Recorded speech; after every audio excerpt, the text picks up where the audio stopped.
Hello, Bruce. Hi, Simon. How are you today? I'm feeling fabulous, thank you very much. How jolly good to hear. So Simon. Yes. We're here. We're doing what? Where? How? Well, according to my records, we are here recording an episode of the ever-popular podcast, Factoraly. That's right. Which, to anyone who doesn't know, I'm sure you all do, because you're all our regular lovely listeners. But in case you've stumbled across it by mistake... It could be new. It could be, yes. But the premise of this, I'm Simon Wells. I'm Bruce Fielding. We're both professional voiceover artists. And when we're not doing that, we're nerds. We love facts and useless trivia. Very true. And every week we pick a subject which is either so big that we have to whittle it down or so small that we have to embellish it. And we pick out some interesting facts from said topic. And you lovely people get to listen to us waffle on for about half an hour or so. Yes. And learn things that you may not have known about things that we mentioned.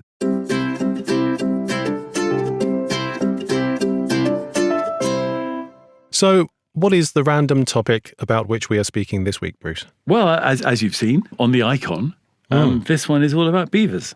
It is. Fascinating creatures. I knew I knew very little about beavers until starting this. No, same here. My knowledge was sort of pretty much restricted to the fact that I've seen them in cartoons. They're always dressed as workmen and they're quite industrious and they often whistle through their teeth.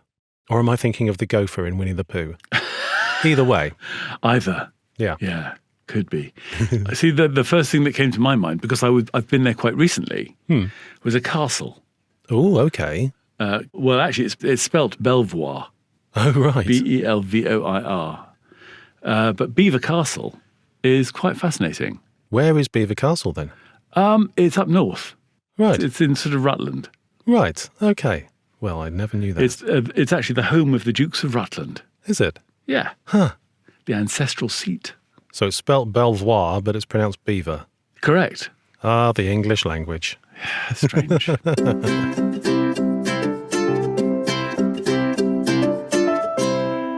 So, what is a beaver, Bruce? Do you have a definition for us, what these things are? I do. It's a rodent. Mm-hmm. It's the second largest rodent, actually. The capybara is bigger, but the beaver is the second largest rodent. Right. They're important for all sorts of reasons. The big thing that people know about beavers is that they build dams. Yes, they do. They're very good builders. Yeah. Hence the industrious characterization. Absolutely, like eager beaver and all that stuff. Yeah, beavering away. Beavering away, exactly. So they build a dam. In the dam is also what they call a lodge, which is where they live. Yeah. And they also build canals to channel the water that they live in. But the thing is that people thought that beavers building dams was a bad thing for a long time, until we realised that actually beavers are very good for the environment. Yes, it sort of depends who you are and what your relationship to the beaver is, doesn't it? I think farmers used to rather dislike beavers because they dam up the river to create these ponds, and that restricts the flow of water that farmers would like to use for irrigating their crops and fertilizing their soil and so on. So they have sort of been seen as a pest. Except that what they actually do is they make really good, not marine environments, but sort of aquatic environments. Wetland areas, yeah. Wetland areas, which are really good for the environment and really good for wildlife. Yeah, absolutely, yeah. Beavers have been around for a very, very long time. Have they? How long? Sort of just post-dinosaur. Oh, really? They're that old? Gosh. They were originally a thing called Castorides. Oh, okay. That Castorides name will come up probably a bit later on. I'm sure. But then they weren't the little things that you kind of might know and love from now. They were up to about 8 feet long. I beg your pardon? So the Castorides was a beaver-like animal that was 8 feet long. That's a big old beaver, isn't it? That's a very big beaver. They have two characteristics that you can recognize them as being a beaver. The first and most obvious one is the tail. Right, yes. So a beaver tail is very specific. I used to have a trailer called a beaver tail, which I used to carry a car around on. Oh, and really? that's because it was that shape. Oh, I see. Right, okay. Yeah. Sort of a paddle-shaped thing. Yes, I've only just thought about that. Oh, interesting. But it's quite a scaly tail. In fact, so scaly that at one point the French Roman Catholic Church classified beaver as a fish. Oh, really? Obviously, so that you could eat them on Fridays and during Lent and stuff. Of course, like that. sure. So beaver officially a fish. Right. Even though there's no such thing as a fish. Even though there's no such thing as a fish, and a beaver is a mammal. Yes. But other than that, please see our previous episode on fish. But I think there was a time when pretty much anything that lived in the water was classified as a fish. just so you could eat it on a Friday. Yeah. Yeah.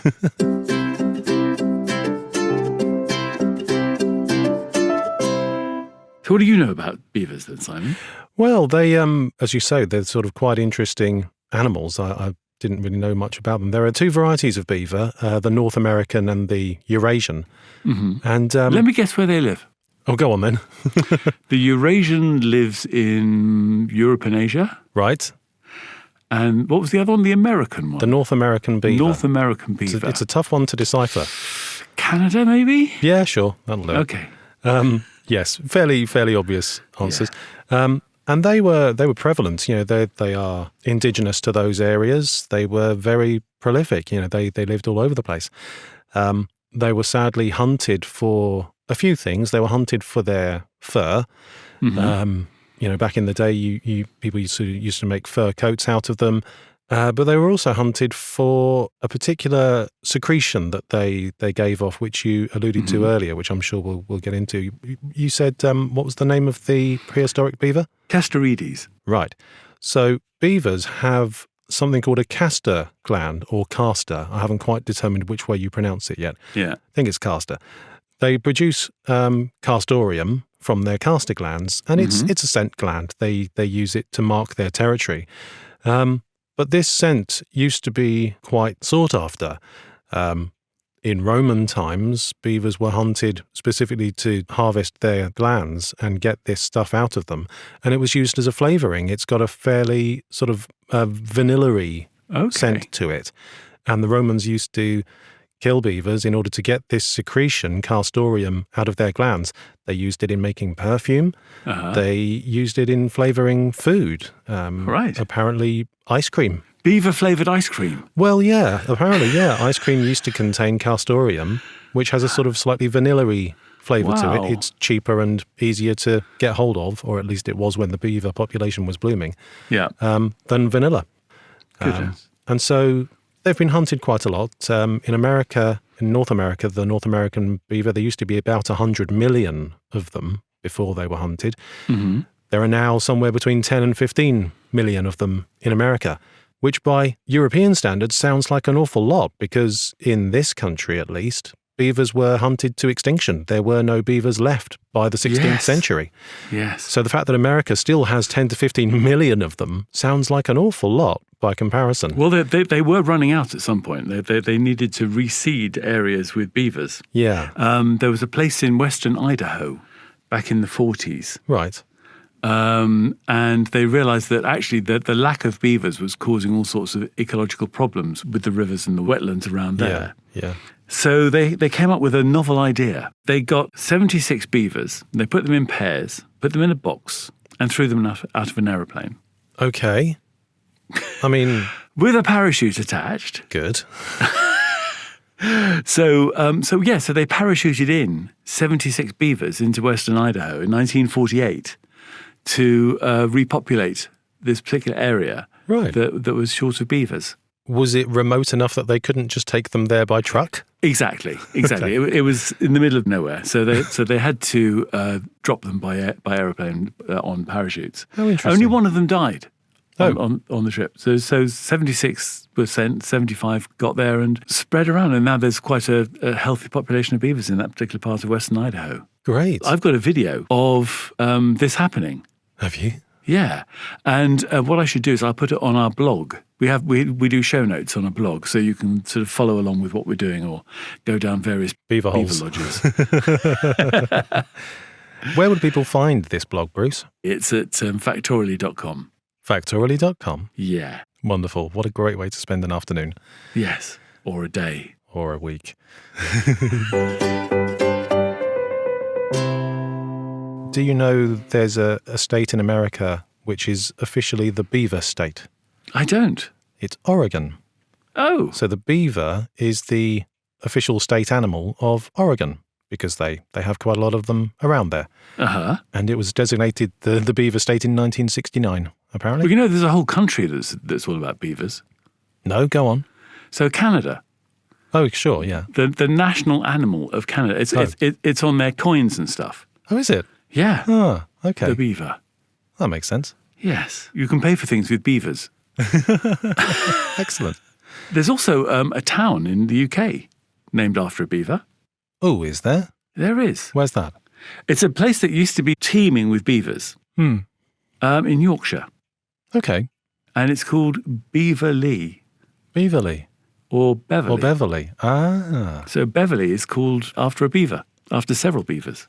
That's interesting. There's a Beverley Brook quite near me. I wonder if that has the same connection. I bet you that is to do with beavers as well. And in fact, near Leatherhead, there's an estate named Beaverbrook, which was named after Lord Beaverbrook. Lord Beaverbrook. I wonder if Beaverbrook is sort of like because his ancestors lived near a brook populated by beavers. That would seem reasonable to me. Yeah. No evidence of that, but let's assume it's true.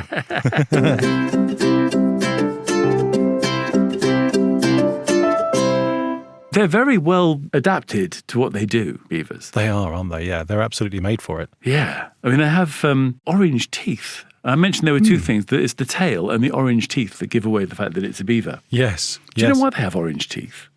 Well, I had always assumed that they sort of had poor dental hygiene, but given the fact that they owe their very existence to their teeth, that doesn't really make sense, does it? No, it's actually sort of rusty. Yeah. They've got lots of iron in the enamel of their teeth, which helps them to gnaw at wood, which is why they have bright orange teeth. Right, okay. They've also got something I wish I had occasionally, which is they've got closable ears. Oh, have they? Yeah, they can shut their ears. To guard against the water when they go underwater? Exactly. And similarly, they can shut their nostrils. Wow. So human beings can do neither of those things. No, we can't. And also behind their teeth, they have a flap, a waterproof flap, so they can be gnawing at a piece of wood without their mouth filling with water. Oh, that's brilliant. Isn't it clever? They apparently have a transparent third eyelid so that when they're underwater, they can close their eyes but still see. So they've got built-in goggles. So if you've got built-in goggles, you've got closable ears, nose, and behind your teeth. They are really well adapted. Essentially, they're scuba divers. Yeah. And do you know how long they can hold their breath for? Go on. 15 minutes. Crikey, that's a long time to hold your breath. That's a very long time. Wow. They can swim roughly twice as fast as humans. They use their tails for steering, like a rudder, when they're underwater, and they use them for balancing when they're on ground. Again, I seem to remember somewhere in the dim and distant past, I remember a cartoon of a beaver using his tail to sort of slap mud over the dam when making a dam. That's totally not how they do it. That was totally made up for the cartoon. But, I've spent all this time thinking that they use their tails for that purpose. Yes.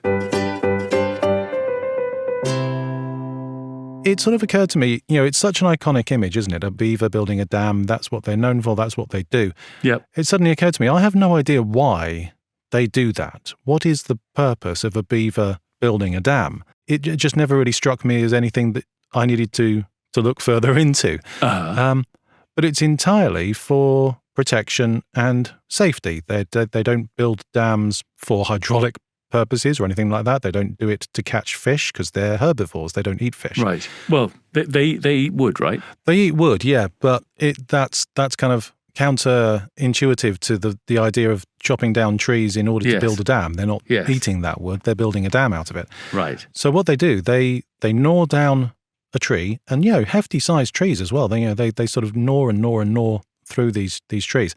Yeah. They build the dam backs up the water, and it makes a pond. Mm-hmm. They then build their house, known as a lodge, in the middle of the pond. Oh, right. And what they do, they build up a mound of wood under the surface of the water as a base. They then build a dome of wood over that mound, and they live inside. And if I remember correctly, there's only one entrance, which is underwater. It's underwater, right. So they sort of leave a gap around the edge in between the dome on top and the mound underneath. They leave a gap. So they can swim in and under the dome into the pocket of air atop the mound. And so it is only accessible by water. They do all of this purely to keep themselves safe against land-based predators. Isn't that amazing? That's fantastic. I mean, whoever was the first beaver to realise they could do this, that's a real moment in the evolutionary chain, isn't it? But yeah, they do all of that so that the wolves and bears and things that live on land that were prevalent at the same time as the beavers can't get to them because they're in the middle of a pond. Such a good idea. Isn't that great? They also use the lodges to store food. So, as we mentioned, they're herbivores. They eat wood, they eat plants, they eat bark. So they store all of the food in this dry little lodge in the middle of the pond so that when winter comes, they've built up a storage of food for themselves. And that's the whole purpose of beavers building dams. Isn't that great? That is so good. And they build they build one hell of a dam. They can be pretty chunky, can't they? Yeah. There's one that's visible from space. Yes, that's right. Yeah. I couldn't believe that. This is, I'll talk about that when we reach the records. All right. Okay. So you'll have to wait for that one. Yeah. How exciting.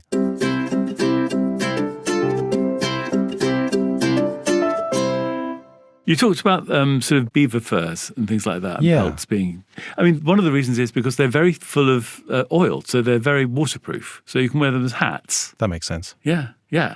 However, back in 1731, there was a thing called the Hat Act passed in the UK. The Hat Act. The Hat Act. That's easy to say. The Hat Act. Well, it sounds like something out of what's the film with the Martians? With the Martians. What's it called? Mars Attacks? Yes, Mars Attacks.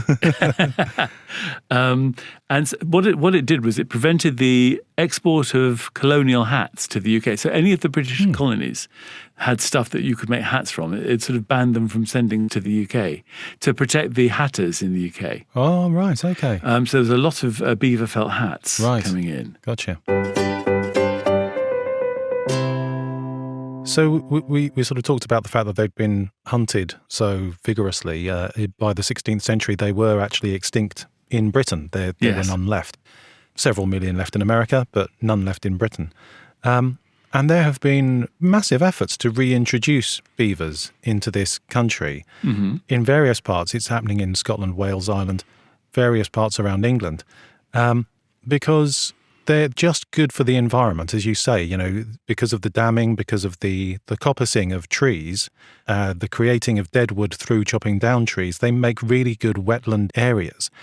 And actually, it's said that Britain was a much more wetlandy, marshy area several hundred years ago, not in any small part due to the population of beavers. Yep. So the country is a drier place because we hunted beavers. So there are various efforts to reintroduce beavers throughout the country, one of which, surprisingly, is happening in West London. What? Yes, in Ealing. Now, I know about this because my son went on a school trip there a couple of years ago. So there is something called the Ealing Beaver Project, which has its own website. We'll put a link to that in the show notes, and you can go and have a look. And in this sort of conservation area in Greenford on the edge of Ealing, they have reintroduced beavers into this area.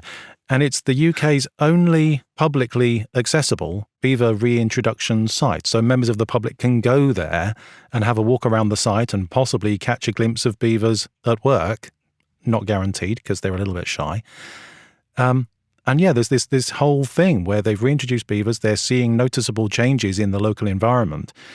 And according to the British Wildlife Trust, wherever beaver reintroduction has been successful, the environment just flourishes. The biodiversity increases. There are higher counts of insects, fish, particularly salmon, seem to thrive in areas where there are beavers because they just create this lovely marshy wetland area.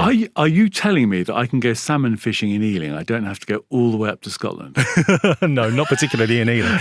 In other areas where they've reintroduced beavers, the salmon population does well. Okay. In Ealing, no.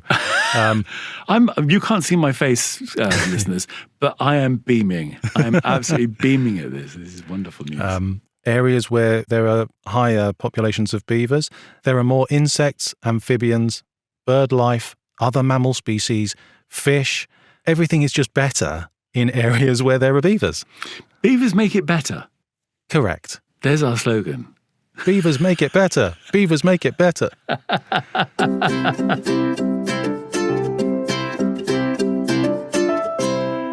So beavers are also loved up. Are they? They are. They mate for life. Oh. I guess when you've put that much effort into building a house, building a home for yourself, Yes, true. you're quite happy to stay with Settle the person down. who's helped you to build that. Yes, that makes sense. And they have between 1 and 6 kits a year. So a baby beaver is called a kit. That's cute. And they have between 1 and 6. They can live, in the wild, they live for about sort of 15 to 20 years, but they haven't been known to live a lot longer Really? in captivity. Huh. Their dams are often added to and built upon by successive generations. You know, if you sort of have a beaver pair that makes a good, decent dam, Yeah.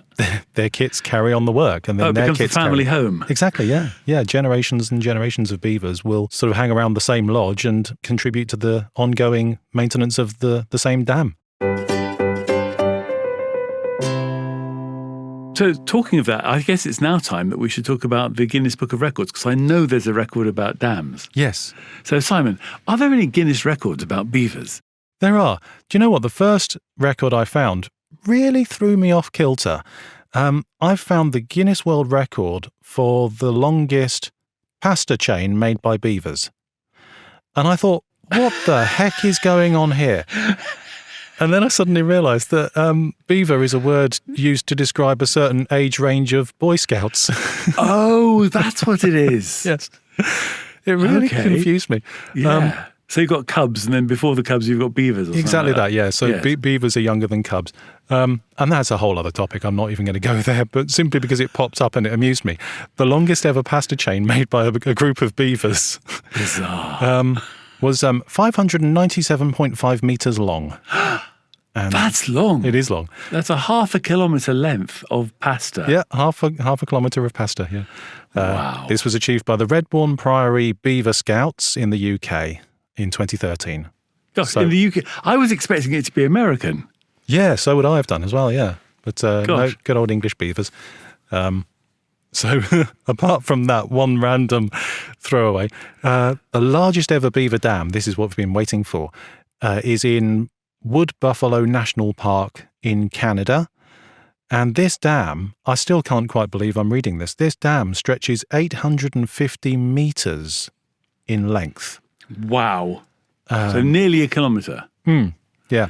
Wow. And Just all built by beavers. just all built by beavers. And this is the one that you can see from space. So this is so big, it's actually visible on satellite imaging. How did it's they phenomenal. discover that then? Totally by mistake. They spotted it through satellite images of, essentially someone was twiddling around on Google Earth one day and went, what's that? And they found it. Yeah. Goodness. 850 metres of beaver dam. And this is what you were saying about sort of generations of beavers building exactly. building a dam. So Exactly. it's not just one really tired beaver. No, this is several generations of beavers beavering away. The record for the largest beaver lodge, so the house in the middle of the pond, Yeah. 12.1 metres across and 4.8 metres high. Gosh, That's in the UK. that's high. I mean, given that it's Yeah. made of sticks and bits of wood. Just under 5 metres high, so that's 2.5 of you or me. Yes. That's pretty big. a lot. Yeah. The largest collection of beaver-related items belongs to a woman from Virginia called Laurie Gongaware, and she has amassed a collection of 1,456 beaver-related items. Okay, give me an example. Apart from hats, give me an example of a beaver-related item. Cuddly toys, trinkets, key rings, figurines, Okay. stuff like that, collectibles. Right. I would imagine... Leave it to beaver sort of thing. Yeah, T-shirts and things like that. She's mugs with slogans on. Yes. She started collecting a couple of beavery trinkets on a whim in 2006. And by 2020, she got the Guinness World Record for the largest collection of beaver-related items. Well, I'm blowed. Good for her. So normally Simon does the etymology at the beginning of this thing, but as it's a different day, why don't we do the etymology at the end this time? Crikey. Oh, yeah. We've overlooked Do that. it. Let's throw it in here. How do you get to a beaver? So the word beaver, well, it's a bit of a dull etymology, really. That's why we left it to the end, right? Yeah, exactly. The word beaver means beaver and has always meant beaver. But it's similar in lots of different languages. So Old English, beaver, Dutch, beaver, German, biber, like Justin. And they're all connected to an old Indo-European word that probably has something to do with the colour brown. So they're all related to the fact that the beaver is brown. The Latin name, the scientific name, is castor, which we've mentioned I think that's earlier. the French. I think the French call it a castor as well. Oh, do they? Yeah. Oh, well, there we go. That's all sorted then. Hence the Castorides and Castorium. And Exactly like that. Yeah, the fact that they produce castorium from their castor glands. The Latin, they are called castor. In Roman times, the word castor or castor, still haven't found a definitive answer as to how you pronounce it, but in Roman times, the word castor meant both the beaver and its secretion. And a wheel that you put at the bottom of a chair. Right, thank you. So this, I went down a brief moment where I sort of was questioning all the things that I have ever believed as a human being. I heard the word castor and I suddenly thought castor oil. And I'd always thought of castor oil as being an oil that you poured on the casters of your wheels. No. As a kid, that's what I thought castor oil was. Yes. And then I thought, so does castor oil come from beavers' castor glands? The answer is no. Oh. Castor oil comes from castor beans, which is completely unrelated. And castrol and things like that, that's not the same. Not related at all. Okay. And then I thought of Castor and Pollux, Yes. the Roman gods, the Yes. twins in the constellation Gemini. I thought, maybe the castor is named after Castor, the god. No. Again, completely unrelated. So somebody's just putting us off, aren't they? Just by Yeah. having the castorium and castorides. Exactly. They're nothing to do with each other. It's just, but apparently at the point where the Romans were naming Castor and Pollux, they would already have known the animal that we call the beaver as a castor. So they would have been aware of that, and that would have sort of been a little play on words and a funny little coincidence, but they're not connected at all. It's not like there's a shape of a beaver in a constellation. Nope, nothing at all. Castor and Pollux have nothing to do with beavers in any nothing. way. Pure fluke. Goodness.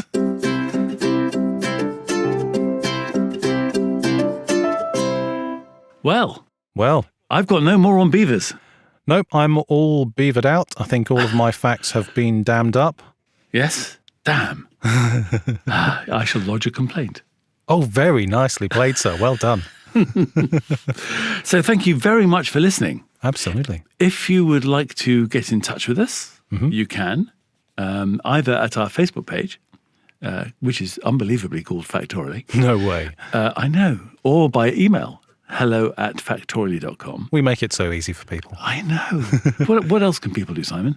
Oh, they can do all sorts of things. They could give us a lovely, glowing 5-star review. A 5-beaver review. A 5-beaver review. If they've enjoyed this episode, which naturally they have because it's wonderful. They could go and tell all their friends about this show so that they can come along and listen as well. Yes. What else can they do, Simon? Having done all of that, they can hit the subscribe button so that they can get a lovely notification every Thursday morning to say, there's a new episode out. Oh, Go yeah. and listen. Yeah. So thank you all so much for coming along and listening to us on this episode. Please join us again next time for some more fun, fascinating facts on Factoraly. Goodbye. Au revoir.